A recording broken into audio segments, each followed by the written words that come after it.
김무현입니다. 오늘의 주제는 왜 안과에 가면 항상 눈을 비비지 말라고 하는지에 대한 이유를 알아보고자 합니다. 여기 사진을 보시면 눈을 비비고 있는 한 남성의 사진입니다. 많은 분들이 침침하거나 찝찝해서 그리고 피곤해서 눈을 저렇게 비빈 적이 꼭 있을 겁니다. 일단 안과 진료 가게 되면 맡게 되시면 항상 듣는 말이 있죠.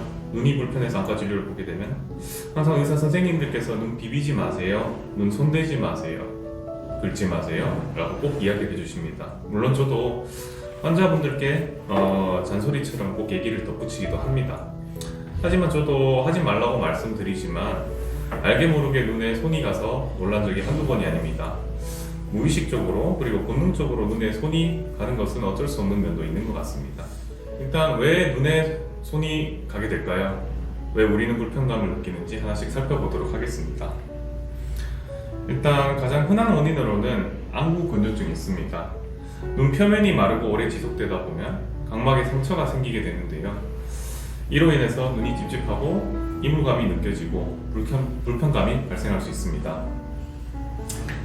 그리고 눈에 생기는 염증성 변화도 눈 불편감에 영향을 줍니다. 흔히 결막염, 각막염 등이 있을 수가 있겠고요. 일단 이러한 염증으로 인해서 눈에 분비물이 많아지게 되고 눈에 눈물도 많이 분비가 됩니다.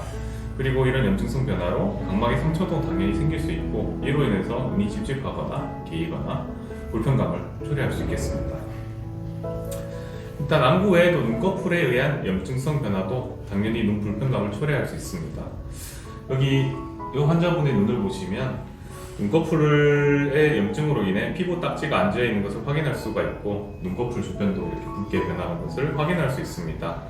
이로 인해서 눈 이물감이나 불편감을 당연히 따라오게 되고요. 그리고 실제로 눈에 외부 이물이 튀어서 들어간 경우에도 눈에 손이 갈 수 있습니다. 사진에서 보시는 것처럼 새로 된 이물이 이렇게 각막에 박히거나 결막 안쪽에 깊숙하게 들어온 상태로 환자분들께서 병원을 자주 방문해서 제가 이렇게 직접 빼주는 경우도 간혹가다 있고요. 그리고 요즘처럼 바람이 심하게 부는 날에는 직접적으로 날벌레가 눈 안에 들어가서 불편감을 초래할 수도 있겠습니다. 이 같은 경우에 직접 빼시기엔 좀 힘들 수가 있을 것 같고 병원에 오셔서 빼는 게 가장 손쉬운 방법이라고 알 수 있겠습니다. 일단 눈을 비비게 되면 눈에 어떤 영향을 주는지 궁금하실 수 있습니다. 방금까지는 눈 비비는 원인들을 알려드렸고요.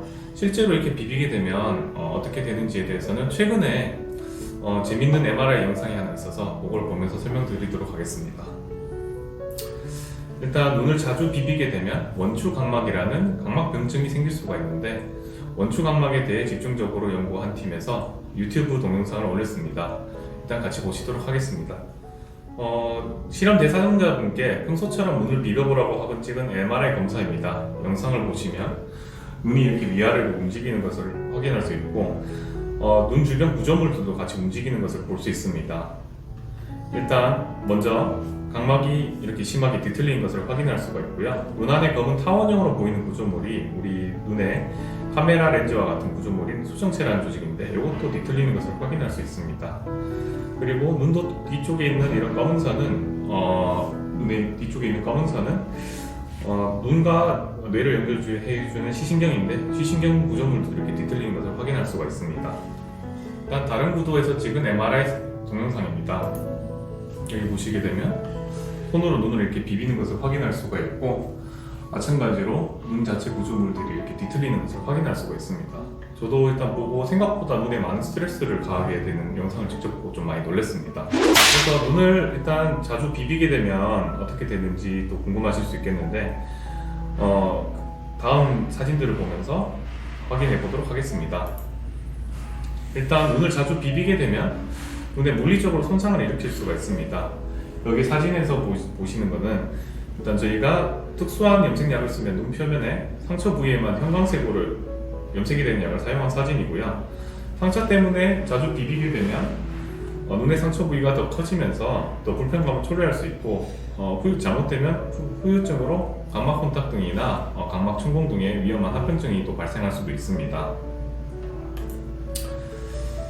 아까 동영상 연구팀이 연구한 주제인 원추 각막증이 발생할 수도 있고요. 그 다음에 안과적 응급질환 망막박리도 발생할 수 있습니다. 여기 보시면 눈 표면의 각막 모양이 이렇게 이 정도로 튀어나오면 안 되는데 눈을 자주 비비게 되면 각막에 변형이 일어나면서 이런 변화가 나타날 수 있고 눈 속에 시신경에 구멍이 뚫리면서 박리가 일어나는 망막광의 위험성도 당연히 초래할 수 있겠습니다. 그럼 어떻게 해야 하냐? 정말 가렵고 찝찝한데 손을 안 댈 수가 없는 상황이면 계속 그래도 손을 대야 되는 거 아니냐라고 얘기하실 수 있겠습니다. 일단 가장 먼저 원인을 찾아야 되고요. 가장 흔한 원인인 건조증으로 유발되는 것이면 일단 인공누액을 써봐서 증상 호전 여부를 확인해 볼 수가 있겠습니다. 그래도 호전이 안 된다면 안과 진료를 보셔서 원인 파악을 해서 거기에 맞게 증상을 경감시키는 치료법을 저희가 시행해 볼 수가 있고요. 그 외의 방법으로는 가려울 때는 냉찜질을 해보는 것도 한 방법이 될 수 있는데 이때는 눈을 너무 심하게 누르지 않도록 주의하셔야 됩니다. 네, 경청해 주셔서 감사합니다.